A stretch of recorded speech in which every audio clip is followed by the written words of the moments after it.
Hi Abraham, we've got a really thought-provoking interview for you this time.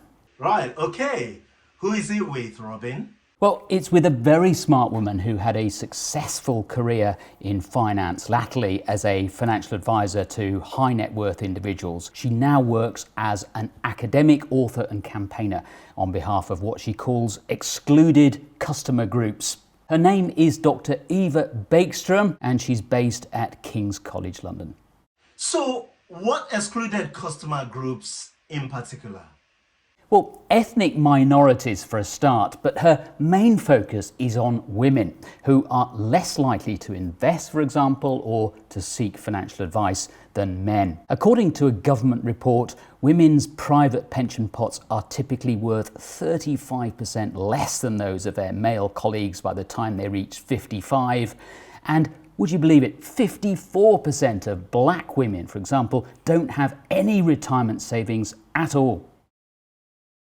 Yes, I saw that. Part of the problem, of course, is that women take more career breaks than men. I don't know if we can even refer to these things as career breaks. If you factor in childbearing and raising children, more of the burden is on them. And when they do invest, they invest less than men do. And another factor is that women tend to be cautious investors. That's right. Women's portfolios are, on average, more cautious than men's. But for Ylva Baeckström, the full picture is rather more nuanced than that. Let's hear what she has to say. In general, female investors tend to have a lower risk tolerance than male investors. And that means that women have a tendency to hold more of their savings in cash rather than buying assets that can yield a higher return. So that's the general picture. However, there's also research that shows that women who have become successful in their professions, who are senior managers, who are entrepreneurs, might not have a lower risk tolerance. There is a tendency for people to underestimate women's risk-taking abilities.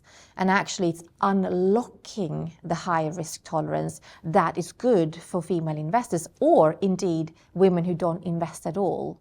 To convert cash to investments. So many women, especially successful ones, do invest enough for retirement and do take sufficient risk. But why don't more women do so? For Dr. Baeckström, it's largely down to a lack of confidence. Financial markets, investing, it's a newer domain to women than it is to men. And that's evident in how women couldn't open a bank account in their own name without a male signature until the 1970s. They couldn't become a member of the stock exchange until 1975 or 1973. And lots of evidence like that. Couldn't apply for credit in their own name until 1982. So therefore, women do not necessarily naturally belong in finance. And that is what can sometimes suppress women's confidence. The good news is that a lack of confidence, or at least not being overconfident as many male investors are, isn't necessarily a bad thing as long as you do invest. Underconfidence is problematic to women because it means that they tend not to go there, not to invest in the first place. And that's the problem. However, when you compare a man who invests with a woman who invests, the woman can very often outperform. And that is because the men, more than women, suffer from overconfident behavior. And that means that men tend to do less research. They trade too often, which means they generate high commissions.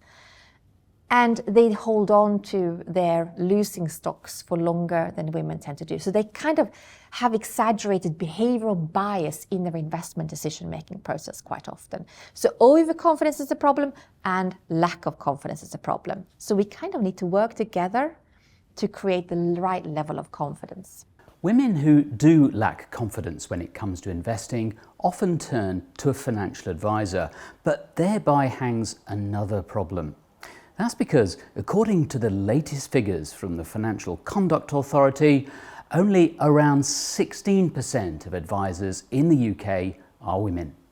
More women would definitely seek financial advice if there were more women advisors to choose from. There's no doubt about that. I know women who've called up CEOs to demand a female advisor. I have friends who are extremely frustrated that they can't find a female advisor and therefore do not seek advice. Why then are there so few women working in financial advice and the financial sector generally? Well, it's a question that Dr. Baeckström has devoted her career to finding answers to. One of the main reasons why there is a lack of female financial advisors, I believe, is that we portray financial advice as a quantitative sales role. However, financial advice is about relationship building and trust building and deep relationships with clients. In my research, I find that a woman or a man or people of any gender that come to an advisor, they assume that they're going to receive financial advice. But what they're really looking for is for their emotional anxiety to be held and to feel understood. When I analyze transcripts of interviews with people who are advised, their emotional language is much more prevalent than the rational language when they talk about their advisor. So they're really looking for that deeper relationship connection. And that's what financial advice is really about. So it's an extremely good role for women, and we need more women to become advisors in order to look after the excluded customer groups. Another reason why Dr. Baeckström believes that women are less interested in finance and investing and in working in financial advice than men are is parenting. So what exactly can parents do to help redress the balance? Parents have a really important role to educate their children equally about finances. In fact, parents need to educate themselves more about finances too. We all do. It's easy to get caught up into the gender stereotypes and maybe talk more to the sons about money and spending and saving than you do with your daughters. But it's very important to bring the daughters in immediately into that conversation and talk about money, explain how it works, explain how investing works. It's never too young an age to start. We will have a more inclusive future if the leaders of today and the leaders of tomorrow, and the leaders of tomorrow I'm educating at the business school, if they stand up and say, we will no longer tolerate this, and they make sure that that's lived throughout the organization, and we address the cultural issues that we have within organizations, that's how we really make a change. But if we don't make that commitment, unfortunately, the trend is going to continue as it is.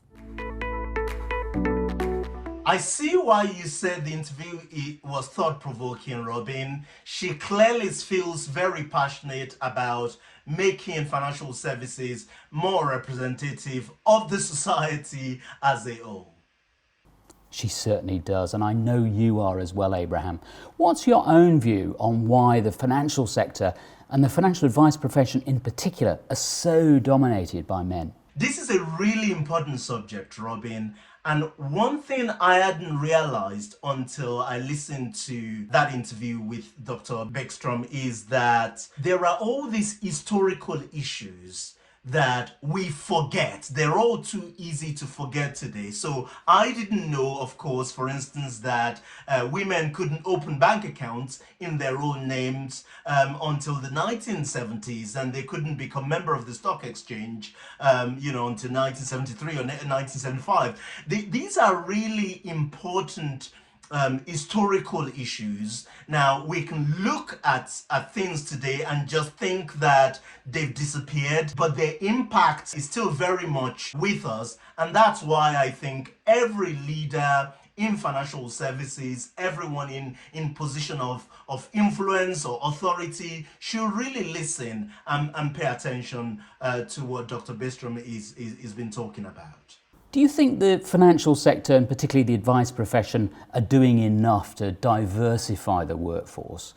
And what more would you like to see done? We clearly aren't doing enough.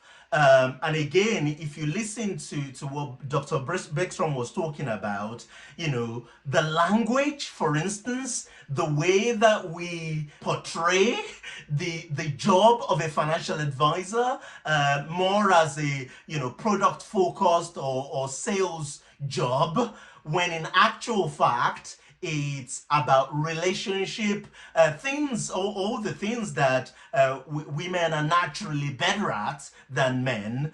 So I think there is a lot that needs to improve in terms of the language, in terms of how we hire people into the profession, and in terms of how we serve clients, so there is just a whole lot of things that need to change within organization, how we hire, how we incentivize people, how we promote, people within the organizations, within financial services businesses. As a parent yourself, Abraham, what's your opinion on this idea that parents have a key role to play in encouraging children to take more of an interest in money matters, saving, investing and so on, and particularly girls? As a father of 3 daughters and husband of 1, I couldn't agree more. I think that there is a lot more work for us to do, for parents to do, in terms of how we teach and educate our kids about money, about business, about the way, the financial world works. I tend to think myself that we've done a fairly decent job with our own children. But again, listening to Dr. Baeckström earlier on, I feel that there is much more work to do. We have to introduce them to the world of money and continue that education throughout their lives. So, you've heard our opinions. What did you make of our latest interview? Please send us your views. Until next time, goodbye.